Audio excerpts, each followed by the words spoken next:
guys! Kim here and welcome back again to my channel. So for today's video, ayun, nakaligtaan ko na naman yung aking monthly favorites video. So ang gagawin ko ngayon is yung February, and yung aking March favorites. So there you go guys, and without further ado, let's get into the video. Bago pala tayo mag-start guys, disclaimer lang na hindi po ako nagbabrag guys. I'm not in any way of bragging. Gusto ko lang talagang i-share sa inyo yung mga naging favorites ko at saka yung mga bagong products na nagustuhan ko for the month of February and March. Hindi ako sponsored ng kahit anong products na ipapakita ko sa inyo or i-featured ko sa inyo ngayon. And ayun, at mag-start na tayo. So sa makeup category muna tayo. So ang unang ipapakita ko sa inyo guys is yung dalawang powder na super duper favorite ko. Eto guys, bago ko lang na-discover to. Tone Up Milk Powder. Ganyan yung kanyang itsura. Tapos, yung isa naman is ito. Sobrang ganda niya talaga. Ito yung Pond's Magic Powder BB. Hindi na kayo mahirapan pa na humanap nito kasi meron na sa Watsons itong dalawang powder na to. Tapos, mas cheaper siya kesa sa mga online store na nagtitinda ng ganitong powder. Kasi ito guys, nasa 85 pesos lang or 90. Hindi ako sure, pero nasa ganun lang. Less than 100 pesos lang siya. Mas makakatipid ka na. Tapos, alam mo pa na authentic yung bibilin mo na products kasi sa Watsons ka bumili. So, bakit ko nga ba siya naging favorite? Kapag naiitiman ka sa foundation mo, ako ganun yung technique ko eh. Kasi marami din akong foundation dito na hindi nagmamatch sa akin or match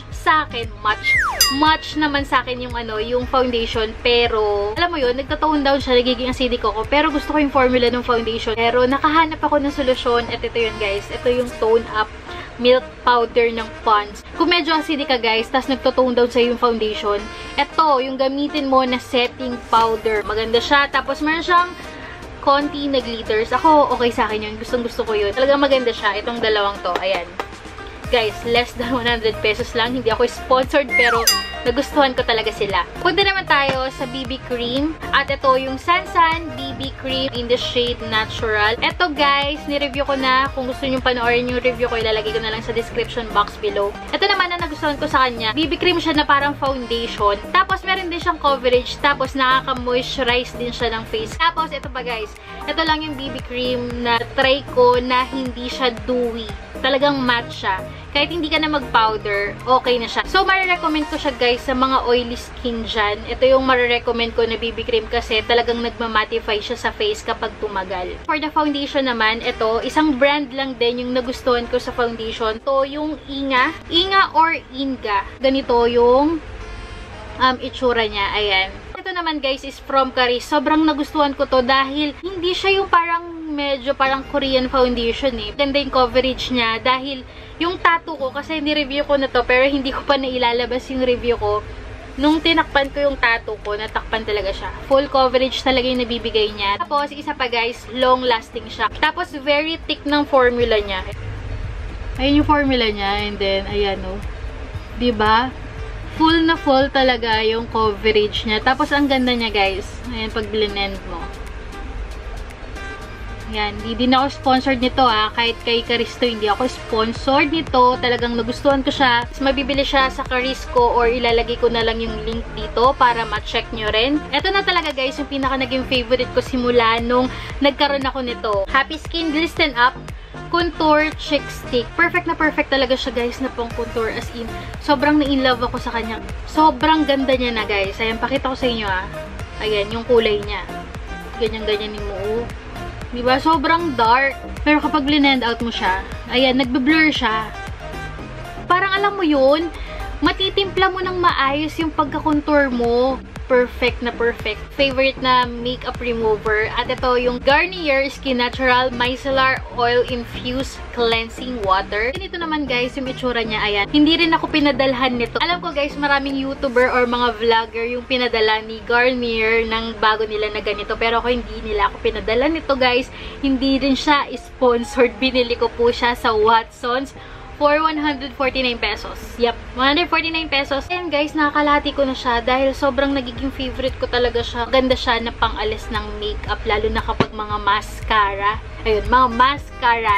Sobrang natatanggal niya yung pangkilay mo na waterproof. Natatanggal niya yan. Ang maganda pa dito guys, very gentle niya sa eyes mo. Kapag nag-alis ka ng eye makeup mo, diba, masasakit yung mga ibang makeup remover dahil mahapdi sila. Pero ito, walang hapde. Tsaka, very gentle niya lang. At isa pa sa nagustuhan ko sa kanya is sobrang bango niya. Ayan, sobrang bango guys. Alam mo yun, parang perfume siya. Parang, basta hindi ko ma-explain yung amoy niya, pero hindi pwedeng hindi mo magustuhan yung amoy niya. Next naman guys, punta tayo dun sa mga blush on or mga cheek tint na naging favorite ko for the past 2 months. First, ito muna tayo. Dito muna tayo kay ColourPop Super Shock Chic. Yung shade na Between the Sheets. Guys, yung kulay niya, oh, diba? Ang ganda. Matte yung kanyang finish. Sobrang peachy. Perfect na perfect talaga siya na peachy tone. Alam mo yung mga coral, gusto mo lang mga coral blushes. Ako kasi ginagawa ko dito, ginagawa ko siyang blush on and ginagawa ko rin siya na eyeshadow. Perfect na perfect to. Yung shade na Between the Sheets, BLK Cosmetics in the shade Fiony. Ito yung creamy all over pink. Ito guys, yung shade na Fiony, sobrang nagustuhan ko to. At kung gusto nyo mapanood yung aking demo ng pag-apply ko ng cheek tint na to, ilalagay ko na lang din dito sa aking description box below. Ang maganda kasi dito guys, hindi lang siya cheek tint. Pwede siya sa eyelids mo. So, ito yung nasa eyelids ko ngayon. Ayan, blend out ko siya and then nilagyan ko ng shimmer. Tapos, ito rin yung nasa cheeks ko ngayon. Talagang perfect guys. Tapos, kapag blend out mo, ayan o, sobrang pigmented, diba? San ka pa? Very creamy guys at saka long lasting din. Sobrang marirecommend ko sa inyo yung shade na Fiony, lalo na kapag mahilig ka sa mga pinkish shade ng mga blush on or mga parang Korean look. Ayun, pwede sa iyo yun. Tapos, next product naman guys is itong BLK Cosmetics. Partner sila kasi talagang sobrang nagustuhan ko tong collection na to. Ito yung K-Beauty nila na collection sa BLK. Intense Color Liquid Eyeshadow in the shade Daisy. Perfect talaga to for everyday use. Color pink siya, diba? Na ganyan. Pag blend out mo siya, ganyan yung kulay niya. Ayan, diba?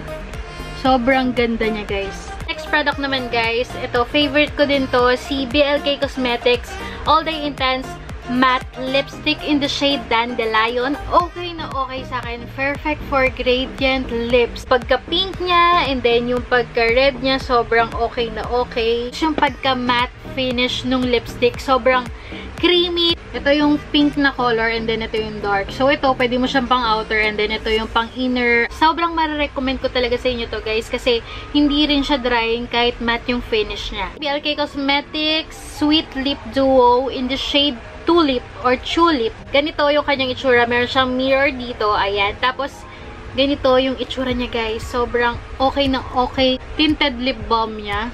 Ayan, diba? Very pigmented, very creamy, and then very moisturizing. Meron pa siyang kasama na lip scrub. Sa ngayon kasi, ito lang yung ginagamit ko na scrub. Sobrang smooth niya kasi after mo siyang i-scrub. Kahit na hindi malalaki yung parang chunks ng sugar ba yun? Hindi ko alam, basta yung maliliit na particles niya. Kahit hindi malalaki, talagang napapa-exfoliate niya yung lips mo. Next, guys, is itong Tropicana Lip and Cheek Tint. So, ganito siya kaliit. Ganito yung itsura niya. At ito yung nasa lips ko ngayon, guys. Shade na Strawberry is Lush. And then, minsan nilalagay ko tong si Cherry Dew. Ito yung pinaka-favorite ko na dalawang shades sa Tropicana. Last but not the least sa ating makeup category is Vice Cosmetics Duo Finish Foundation. Sobrang naging favorite ko talaga to. As in, sobra. Sa wakas ngayon, nakahanap na ako ng perfect na foundation na hindi ko na kailangan pa na mag-liquid foundation. Sobrang ganda din ng coverage niya kasi kahit na nag-oily ka, guys, ayun, kahit nag-oily ka, nandyan pa rin, naka-stay put pa rin yung foundation sa face mo. Ngayon naman, punta tayo dun sa mga random stuff na nagustuhan ko. So, unahin ko na, guys, yung sa gadgets. Siyempre, ang pinaka-favorite ko is itong watch ko. Ito yung Apple Watch, guys, na Series 4, 40mm. Sobrang naging favorite ko to, guys, kasi alam mo yun, parang hindi na siya mawawala sa daily routine ko. Naging organized at saka maayos yung parang healthy lifestyle ko. Kasi dahil dito, guys, na-monitor ko yung sa pag-inom ko ng water,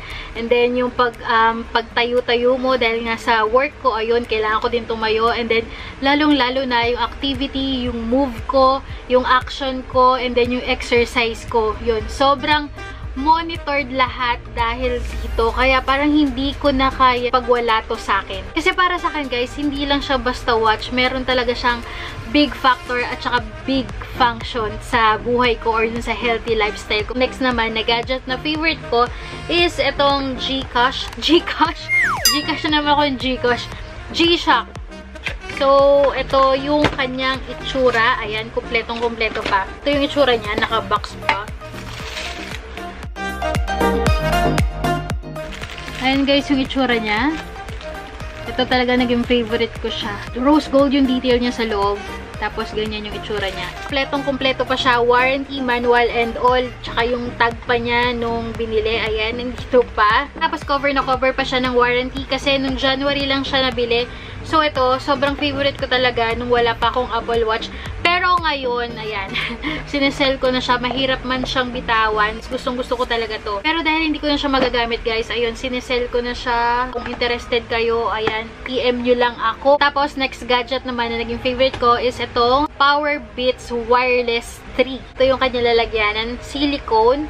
And then, kapag inopen mo siya, ito yung earphone, diba? Okay na okay. Ang kulay niya is violet. And then, color pink na light pink.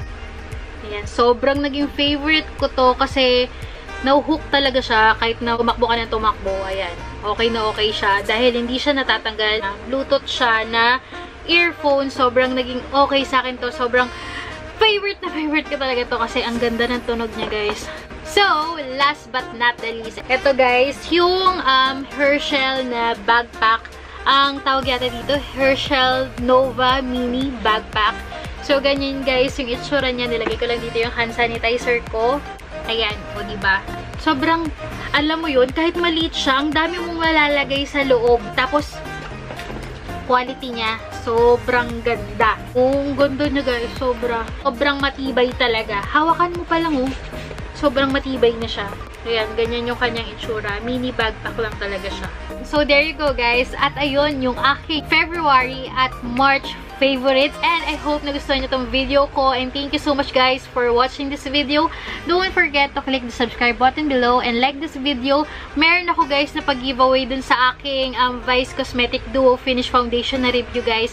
Kung gusto nyo sumali, ayun, punta lang kayo dun sa video na yun. And meron din ako Instagram at Twitter, guys. You can also follow me there para, ayun, let's be friends. And thank you so much, guys, for watching.